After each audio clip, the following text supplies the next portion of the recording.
सब लोगों को पता है आपका आ गया है और अभी आप लोगों के दिमाग में ना कुछ चीज़ें जो है वो चल रही हैं, मतलब कुछ डाउट्स जो है वो अभी कंटिन्यू रहेंगे। सबसे पहले तो अभी बच्चे परेशान हैं फॉर सीटीपी जो इनके हुए रीचेकिंग और रिवैल्यूएशन के ऊपर कि मैम रीचेकिंग या रिवैल्यूएशन के बारे में बताइए और हमें करवाना चाहिए या नहीं करवाना चाहिए। तो उसके ऊपर मैंने ऑलरेडी एक वीडियो बनाई। Still students are doing comments again again कि मैम हमारे इतने नंबर आए, हमें रीचेकिंग करवानी चाहिए, हमारे इतने कम बन रहे हैं, हमें रिवैल्यूएशन करवाना चाहिए, मतलब दे आर डूइंग कमेंट्स।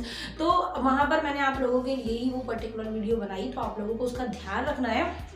अगर आपको सहमत हैं, अगर आप सेटिस्फाइड नहीं हैं, आपकी बोलते हैं ना अंतरात्मा बोल रही है कि हाँ भाई मैं इतने नंबर का पेपर करके आया था या करके आई थी बट ये मार्क्स मुझे डिजर्व नहीं हो रहे हैं, तो ही उस कंडीशन में आपको रीचेकिंग या रिवैल्यूएशन की तरफ जाना है। अगर आप बहुत ज़्यादा सेटिस्फाई हैं तो आप रीचेकिंग करवाइए, आप उसमें भी निकल जाओगे। अगर आपको लगता है कि रिवैल्यूएशन में मतलब कि रीटोटलिंग में उसकी दोबारा होनी चाहिए या फिर दोबारा से मेरा पेपर चेक होना चाहिए, तो फिर आप री इवैल्यूएशन की तरफ जा सकते हैं। वो थोड़ा सा कॉस्टली है, री चेकिंग थोड़ी सस्ता है, ठीक है। अब देखिए फर्स्ट ऑफ ऑल जिन भी बच्चों का सीटीपी का रिजल्ट आया तो 10th वाले थे या 12th वाले थे, आप लोगों को एडमिशन का अपना ध्यान रखना है। मतलब एडमिशन की प्रॉब्लम जो है, आप लोग अभी ये सोच रहे हो कि मैम अगर हम लोग जैसे सीटीपी में अभी हम फेल हो गए, मतलब हमारा जैसे 2 पेपर दिए, बच्चों ने 3 पेपर दिए, हम लोगों का अगर कह सकते हैं कि अगर हमारा रिजल्ट जो है वो अच्छा नहीं आया, हम लोग उस एग्जाम के अंदर नहीं क्वालिफाई कर पाए, तो उस कंडीशन में क्या होगा।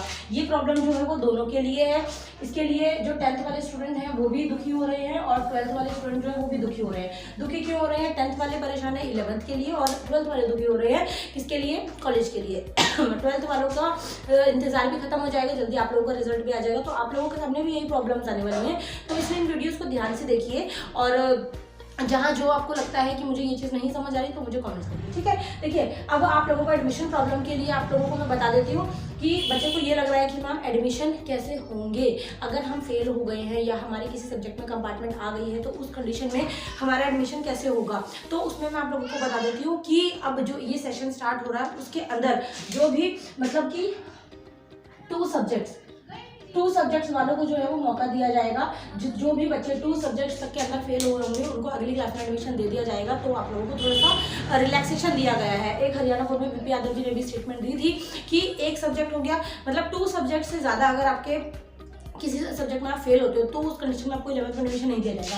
अभी आप लोगों को दिख नहीं रहा तो मैं इसलिए ऊपर को नोटिंग कुछ नहीं करूँगी, ठीक है। तो इस चीज़ का आपको एक थोड़ा सा ध्यान रखना है। परेशान नहीं हो रहे हैं, टेंशन नहीं लेनी है। आप लोग टेंशन बहुत लेते हो और सोचते बहुत ज़्यादा हो, तो एडमिशन हो जाएगा। एडमिशन को लेकर आप लोगों को परेशान नहीं होना है। अब उसके बाद में एक डाउट जो है ये वाला था बच्चों को, मैंने क्लियर कर दिया। एक चीज़ मैं आपको बता देती हूँ, देखो जब 11th में हम एडमिशन के लिए जाते हैं ना तो वो स्कूल के ऊपर डिपेंड होता है, वो आपके बोर्ड पे डिपेंड नहीं है। जैसे 10th और 12th जो है वो बोर्ड एग्जाम्स होते हैं, आपका पूरा डाटा जो है वो बोर्ड में जाता है। Either you are from CBSE board और एचबीएसई बोर्ड, तो वहाँ पर जाता है, उसके अकॉर्डिंग आपको स्कूल वाले परमिट देते हैं। But 11th class is totally depend on school and school staff, तो वो स्कूल की मर्जी है। कई स्कूल जो है वो 2-3 सब्जेक्ट में फेल वाले बच्चों को भी ले लेते हैं, कई 1 में फेल वाले को भी नहीं लेते, कई 2 में कंपार्टमेंट फिर भी ले लेते हैं। तो वो आपको स्कूल में थोड़ा सा पता करना पड़ेगा, थोड़ा सा जाना पड़ेगा, देखना पड़ेगा कि हाँ हमारा एडमिशन हो सकता है या नहीं हो सकता है, ठीक है।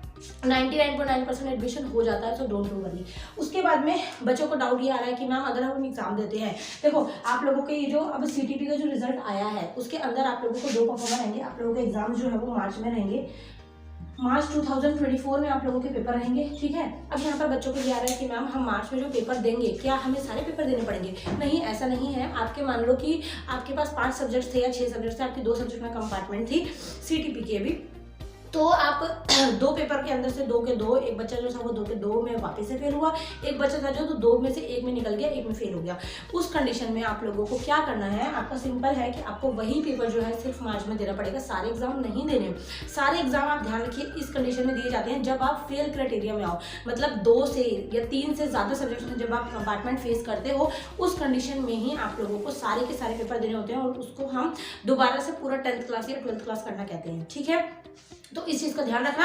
और इसके बाद में एक चीज़ और बता देती हूँ, जैसे 12th वाले स्टूडेंट्स के आगे क्या प्रॉब्लम आने वाली है। 12th वाले स्टूडेंट का रिजल्ट भी आ जाएगा, ठीक है, और उनको क्या चीज़ फेस करनी पड़ेगी। अब वो किस किस चीज़ के लिए परेशान होंगे? एक तो वो परेशान होंगे रीचेकिंग रिवैल्यूएशन, जो मैंने आप लोगों को बता ही दिया, ठीक है।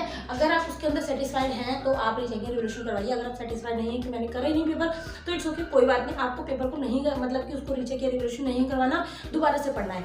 Second thing is college admission. College admission को लेके भी परेशान रहेंगे। कॉलेज के एडमिशन में आप लोगों को बता देती हूँ कि जुलाई अगस्त तक आपके कॉलेज एडमिशन चलते रहते हैं, तो उसमें आपको परेशान होने की ज़रूरत नहीं है कि मैम हमारा एडमिशन कैसे होगा या नहीं होगा, एटसेट्रा एटसेट्रा एटसेट्रा, बहुत सारे डाउट उनके दिमाग में आते हैं, तो आपको इसमें भी परेशान नहीं होना है। थर्ड डाउट उनको यही आएगा कि मैम हम लोगों को भी अगर 2 सब्जेक्ट से ज़्यादा में 2 सब्जेक्ट से लेस देन अगर हम क्लियर नहीं कर पाते तो हमें एडमिशन मिल जाएगा क्या? एक सब्जेक्ट के 2 सब्जेक्ट वालों को एडमिशन मिल जाता है, तो परेशान मत होइए। अब से इस साल से बोला गया है कि एडमिशन मिल जाना चाहिए, बच्चे परेशान नहीं होने चाहिए एडमिशन की वजह से। दूसरी चीज़ मैं आप लोगों को बता देती हूँ, अभी आप लोगों के जैसे अब आप एग्जाम दोगे ना, अभी आप लोगों के जो पेपर है ना वो कब रहेंगे? मार्च में। मार्च 2024 में आप लोगों के एग्जाम रहेंगे, जो भी CTP वाले स्टूडेंट हैं, ठीक है, CTP ओपन, जो भी बच्चे भी रह गए थे उनके एग्जाम पे 2024 में होंगे। आपके फॉर्म्स जल्दी निकल जाएंगे। 12th के रिजल्ट आने के बाद आपके फॉर्म्स निकल जाएंगे, तो आपको परेशान होने की जरूरत नहीं है। इन चीज़ों का आपको थोड़ा सा ध्यान रखना है। जो भी 10th वाले या 12th वाले स्टूडेंट हैं, आप सबको इन प्रॉब्लम का थोड़ा सा सामना करना पड़ेगा। तो सारी चीज़ें ओवरऑल पॉजिटिव वे में है, सब कुछ हो जाएगा, परेशान नहीं होना है, टेंशन नहीं लेनी है। और एडमिशन के लिए आप जितना परेशान हो रहे थे मैंने बता दिया, रीचेकिंग रिवोल्यूशन के लिए भी मैंने बता दिया। If you are not satisfied with your marks, अगर आपको लगता है कि हाँ ये नंबर में सेटिस्फाई नहीं हूँ, ये नंबर में डिजर्व नहीं करता, only in that condition you will go for rechecking और रिवैल्यूएशन। ठीक है, थोड़ा सा कॉस्टली रहेगा, इसलिए आपको बोल रही हूँ कि अगर आपके पास if you have money, if you have particular amount, तो ही आपको उस जगह पर जाना है, तभी आपको रीचेकिंग रिवोल्यूशन की तरफ जाना है। अदरवाइज एक और मौका भी आएगा मार्च में, आप उस पेपर को दोबारा दे सकते हो। और अगर आपको बहुत ज़्यादा लगता है कि हाँ I am not satisfying with this marks and मुझे जो है दोबारा से करवाना ही है, उस कंडीशन में आप करवा लो, कोई बात नहीं। और एक चीज़ बची, जो मैं कमेंट्स आप लोगों को पढ़ती हूँ तो मैं देखती हूँ, when I was scrolling yesterday, तो मैंने देखा कि जैसे बच्चों को कई बच्चों के कमेंट्स हैं मैम 5 नंबर से रह गया, 3 नंबर से, 6 नंबर से। तो उस कंडीशन में देखो, अगर आपको लगता है कि हाँ ये मार्क्स तो मेरे आने नहीं चाहिए, कम आए हैं, उस कंडीशन में आप रीचेकिंग करवाइए। 1, 2, 3 नंबर जो है वो टीचर आपको ग्रेसिंग देकर पास कर देता है, बट आपने आगे कुछ करा भी होना चाहिए। ऐसा नहीं है 6-7 नंबर वो पूरे के पूरे आपको दे देगा और कह देगा कि हाँ भाई निकाल दो इस बच्चे को, ऐसा नहीं है, ठीक है।